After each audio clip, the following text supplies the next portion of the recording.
नमस्कार, सुनो the power of empty mind में आप सबका फिर से स्वागत है। आजकल 5 ऐसे पॉइंट्स बताऊंगी जो ट्रिगरिंग पॉइंट्स होते हैं लोगों की ज़िंदगी में, जिसकी वजह से वो आध्यात्मिक रास्ते पर पूरी तरह से जुड़ जाते हैं या आध्यात्म को पूर्णतः अपना लेते हैं। पिछली बार जो मैंने वीडियो डाली थी उसमें कई सारे कमेंट्स मेरे पास आए जिसमें उन्होंने बताया कि मैडम 100% ये सिचुएशंस हमारे साथ मैच करती हैं। अगर वो वीडियो आपने नहीं देखी है तो आप ज़रूर देखिएगा। हो सकता है कि आपके साथ कुछ चीज़ें मैच करती हो और आपको समझ में आए कि आपके साथ ये चीज़ें क्यों हुई।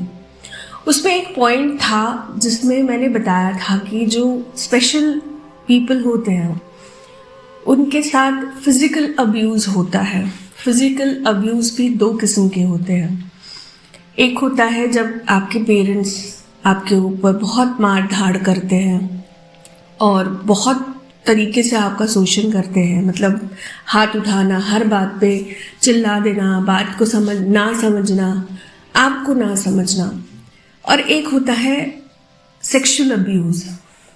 फिज़िकल अब्यूज़ और सेक्सुअल अब्यूज़ की बात करें तो आज की डेट में बड़े शहरों में ऐसा हो गया है कि आप अपने ही बच्चे को अगर मार रहे हैं और पड़ोसी ने सुन लिया तो वो भी पुलिस कंप्लेंट कर सकता है कि इस घर में बच्चे का शोषण होता है, मारा जाता है।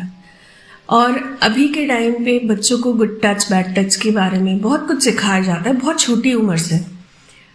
हम जैसे लोग जो कि 2000 से पहले जन्मे हुए बच्चे होंगे या जिनकी उम्र आज 30 अबव होगी, वो ये बात बहुत अच्छे से समझ रहे होंगे या समझते होंगे कि उस समय अपने पेरेंट्स के साथ बात करना कितनी बड़ी बात होती थी।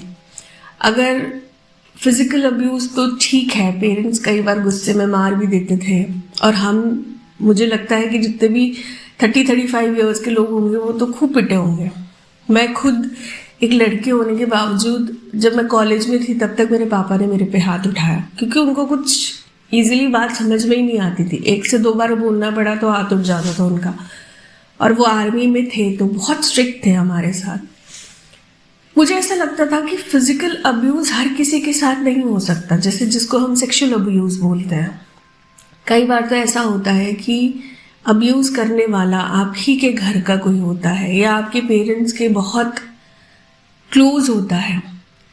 अगर सामने वाले इंसान ने आपका पेरेंट्स का पूरा कॉन्फिडेंस जीता हुआ होता है ना, और ऐसी बात आप जाके अपने पेरेंट्स को बोलते हैं तो वो उस इंसान को सही साबित करने के चक्कर में कई बार आपको ही गलत ठहरा देते हैं। ऐसे बहुत सारे केसेस देखे हैं मैंने। बहुत सारे ऐसे केसेस भी देखे हैं कि बच्चों के पूरे ज़िंदगी भर के लिए वो एक घाव बन जाता है। ऐसे लोग भी आते हैं मेरे पास जिनकी उम्र हो चुकी है 40 अबव, पर आज भी वो उस चीज़ को लेकर बैठे हैं, कुछ नहीं करते। मैं समझती हूँ कई बार फैमिली बहुत ज़्यादा क्रूरल टाइप की हो जाती है या ये कह सकते हैं कि बहुत पुराने ख्यालात के होते हैं। उस समय अगर कोई बच्चा आके अपने पेरेंट्स से इस बारे में बात कर रहा है कि मम्मा ये अंकल या फिर ये इंसान मुझे गलत तरीके से टच करता है, नहीं करते ना कुछ, एक बार गले लगा के रो लेते ना कि बेटा मेरे होते हुए तेरे साथ ऐसा कुछ हो गया।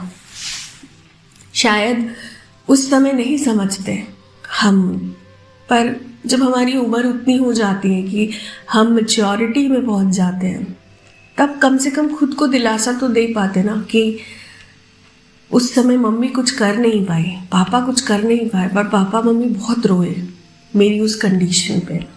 मैं आपको दावे के साथ ये बात कह सकती हूँ, आज भी मुझे नहीं पता मुझे सुनने वाले की उम्र कितनी है, पर आज भी अगर आप अपने पेरेंट्स से जाके उस समय के बारे में बात करेंगे ना तो वो कहीं ना कहीं आपको बहुत सारे लैम एक्सक्यूजेस देके अपने आप को जस्टिफाई करने की कोशिश करेंगे कि हमने उस समय पे ये किया क्योंकि ये ज़रूरी था, हम नहीं कर पाते थे, हमारे बस में नहीं था।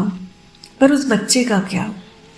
हाँ, एक आध्यात्मिक और या तो फिर एक स्पेशल पर्सन को हर एक कंडीशन से गुजरना पड़ता है क्योंकि प्रकृति आपको कहीं तो भी ये समझाने की कोशिश करती है कि ये ज़िंदगी इतनी आसान नहीं है, दुनिया इतनी आसान नहीं है। और जिनके साथ शक्तियाँ जुड़ी हुई होती है, वो एक एक्सटेंड तक हर वो चीज़ दिखाती है उस इंसान को जिससे कि वो अपने आप को बचाना सीखे, पर वर्स्ट कंडीशंस में जाने से पहले आपको वापस भी लेकर आती है।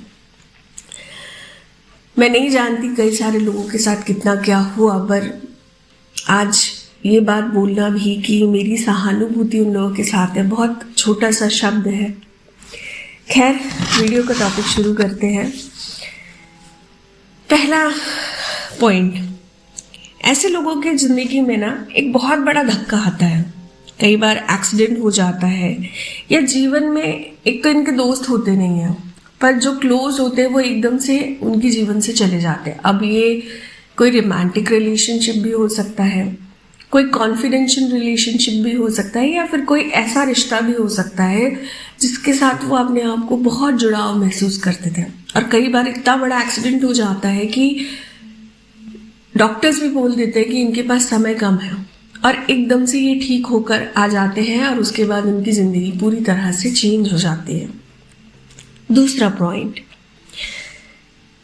प्रकृति कुछ ना कुछ इन लोगों के साथ ऐसा ज़रूर करती है जिससे वो बंध जाए। रिस्पॉन्सिबिलिटीज़ दे देती है। घर का कोई ऐसा चला गया जिसके पास छोटों की रिस्पॉन्सिबिलिटी इनके सर पे आ जाती है। शादी हो गई तो बच्चा हो गया, बच्चे को छोड़ के कहाँ जाओगे। ये टर्निंग पॉइंट होते हैं इनके लाइफ में, जिसके बाद वो धीरे धीरे इस दिशा मुड़ने लग जाते हैं। तीसरा पॉइंट, ऐसे लोगों को इतना सिखा पढ़ा दिया जाता है या प्रकृति की इतनी मार पड़ती है ना कि उम्मीद वो किसी से भी करना छोड़ देते हैं। और शायद स्पिरिचुअल पाथ में चलने के लिए ये एक पॉइंट बहुत ज़्यादा ज़रूरत होती है। वो किसी से उम्मीद नहीं करते, किसी पे भरोसा नहीं करते सिवाय अपने भगवान के और अपने आप के।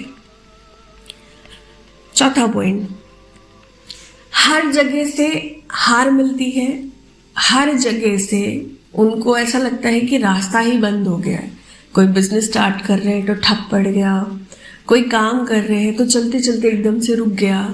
मतलब उनकी ज़िंदगी तब तक एक स्टेबल कंडीशन में नहीं आती जब तक कि वो इस बात को अपने जीवन में चुन नहीं लेते।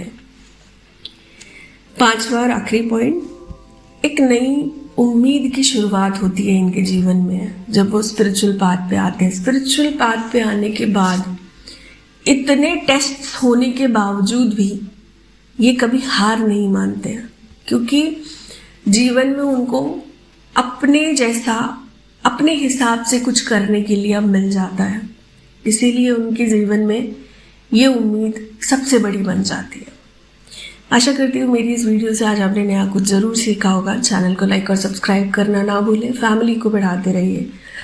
Thank you so very much.